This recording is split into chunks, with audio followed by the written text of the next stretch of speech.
हम जयवंत से भी बढ़कर हैं, हम जयवंत से भी बढ़कर हैं। Hallelujah, thank you Lord Jesus. You can be seated. Amen. Hallelujah. We love you too. Thank you so much. Amen. Hallelujah. क्या आप खुश हैं परमेश्वर के भवन में? जब आप परमेश्वर की स्तुति करते हो, परमेश्वर आपके विरोधियों से लड़ाई लड़ता है। वचन संहिता में लिखा है कि जब हम उसकी स्तुतियां करते हैं, परमेश्वर उन राजाओं को, जब वो राजा कह रहा है यानी वो उन प्रधानताओं को कह रहा है, उन दुष्ट आत्माओं को जो आज भी कई लोगों को बंधुए जिन्होंने बनाया है, परमेश्वर कहता है कि परमेश्वर उनको सांकलों से बांधने लग जाता है। स्तुति करना परमेश्वर की। Many people are trying to fight the devil all the time. We don't fight the devil, we exalt God. We exalt the name that is above every name. हम यीशु के नाम को ऊंचा उठाते हैं। परमेश्वर का वचन हमें सिखाता है, जब मूसा हाथ उठाता था परमेश्वर की आराधना में, तो इजराइल की आर्मी जीतने लग जाती थी। आपकी जय और आपके उठे हुए हाथ साथ में जुड़े हुए हैं। जिन बेटे और बेटियों के हाथ अपने पिता के लिए उठे हैं, वो हार नहीं सकते, वो हार नहीं सकते, क्योंकि परमेश्वर स्वयं आपकी लड़ाइयां लड़ने लग जाता है। इसीलिए कभी भी जब आप बुरे समय में होते हो, तो सबसे पहले आपका मन नहीं करता परमेश्वर की आराधना करने का, वो आपके मुंह से स्तुति चुराने की कोशिश करता है।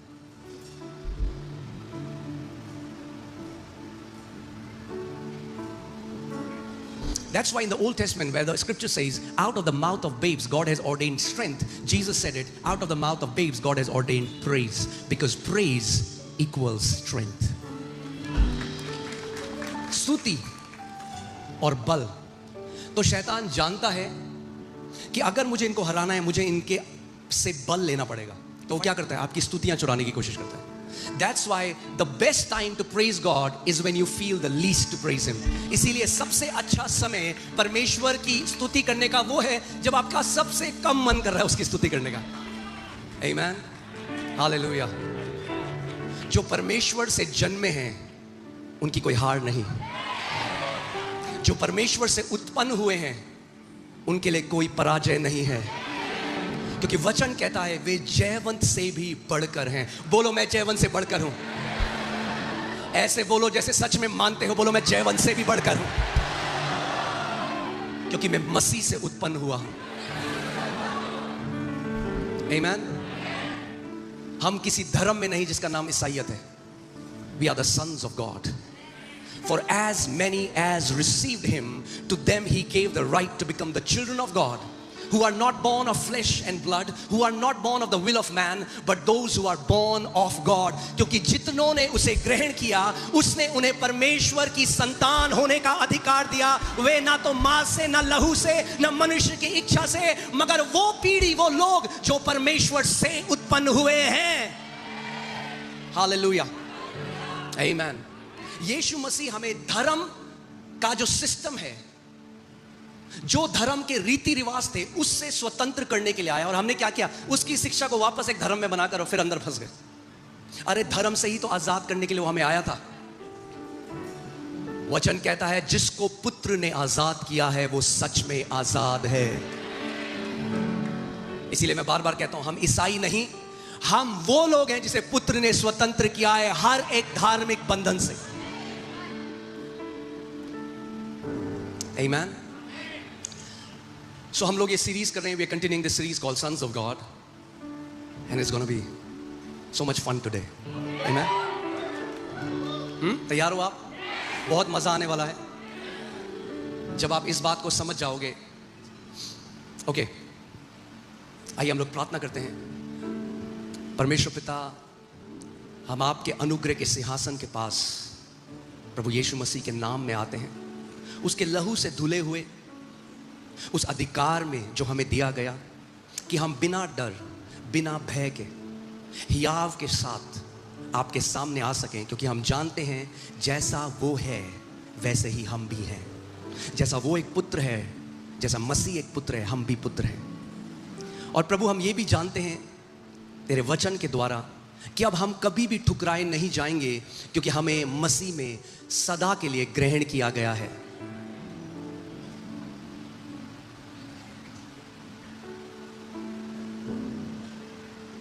हालेलुया, आमेन। ओके, सो तैयार हैं आप? Okay,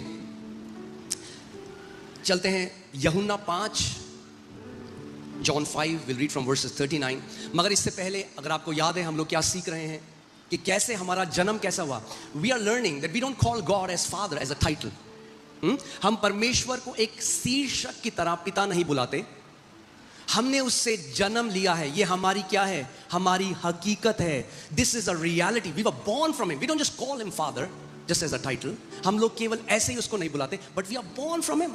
If we are born from him, he is our Father. Amen. अगर हमने उससे जन्म लिया तो हम क्या हैं? See, the religion is stuck to the message of forgiveness. धर्म कहाँ रुका हुआ है? माफी. We were sinners, we are forgiven, we'll go to heaven. That's not the fullness of gospel. That's the begin. Forgiveness is the door of salvation. Sonship is the full revelation of the gospel. माफी पाना केवल दरवाजा है जिसके द्वारा आप प्रवेश करते हो परमेश्वर के राज्य में. मगर हम पापी थे, हमारे पाप क्षमा हो गए और अब हम स्वर्ग जाएंगे. अगर केवल इतना सुसमाचार समझा है तो अभी आप एलिमेंट्री स्कूल में हो, अभी आप प्ले स्कूल में हो किंगडम की. You are in a elementary school of the kingdom. If your understanding is I was a sinner, I got forgiven, and now I'm going to heaven. So today I will teach on the level, on the full manifestation of sonship, on the levels of sonship. आज हम बात करेंगे कैसे जो पुत्रत्व है, जो पुत्र होना है, उसके कैसे अलग अलग लेवल हैं और कैसे हम लोग वहां तक बढ़ सकते हैं. Okay? Amen? Okay. So you will see that every Christian reads the Bible. हाँ? हर एक मसीह क्या करता है? वचन को पढ़ता है. देखते हैं प्रभु यीशु मसीह ने कुछ कहा. तुम पवित्र शास्त्र में ढूंढते हो क्योंकि समझते हो कि उसमें अनंत जीवन तुम्हें मिलता है. तुम वचन को क्यों खोज रहे हो? क्योंकि तुम्हें लगता है वचन के अंदर क्या है? Come on talk to me. क्या है? अनंत जीवन है. इसलिए तुम क्या करते हो? वचन को खोजते हो. और ये वही है जो मेरी गवाही देते हैं. Scriptures testify of Jesus. So Yeshu Masih, Jesus is talking to his religious people. You examine, you research the scriptures because you think in them is eternal life. क्योंकि तुम्हें लगता है तुम क्या करते हो? इसमें क्या है? तुम्हें क्या लगता है इसमें क्या है? अनंत जीवन है. इसीलिए तुम इसको क्या करते हो? तुम इसको खोजते हो. And they testify of me. और ये वो हैं जो किसकी गवाही देते हैं? मेरी गवाही देते हैं. आगे देखो क्या लिखा है. I love this. फिर भी तुम जीवन पाने के लिए मेरे पास नहीं आना चाहते या मेरे पास नहीं आते. English Bible says it like that. It says but still you are not willing but refuse to come to me. So तैयार हो आप? एक व्यक्ति घंटों वचन में बिता सकता है, मगर हो सकता है घंटों वचन में बिताने के बाद भी वो मसीह के पास ना जाए. A person can search the scriptures and yet not go to Jesus. You will say, what do you mean? That's exactly what I mean. There are many religious people who don't know the Son. They have PhD, they have theologies, they have degrees. The people Jesus is speaking to, they are teachers of the law, well respected. They know Torah by heart. They can recite every verse. ये वो सदूसी और फरीसी, ये वो शिक्षक हैं व्यवस्था के जिनको एक एक वचन मुंह जुबानी याद है. उनको ये भी पता है पूर्ण विराम कहां पे लगता है, उनको ये भी पता है कॉमा कहां पे लगता है, ये भी पता है. और यीशु कह रहा है तुम वो लोग हो जो घंटों उसमें तो बिताते हो, but you are not willing to come to me because the scripture they testify of me. So now let me ask you a question. What is the intent of us reading the scriptures? Whom should the scriptures lead us to? Jesus. अगर वचन को पढ़कर हम यीशु की तरफ नहीं जा रहे तो हम अपना समय बर्बाद कर रहे हैं. That's why what people have done is some people have read scriptures and they have gone to Job. Some people have read scripture and they have gone to Moses. Yes, we learn from them, but the scripture testify of one. He is the Son of the living God.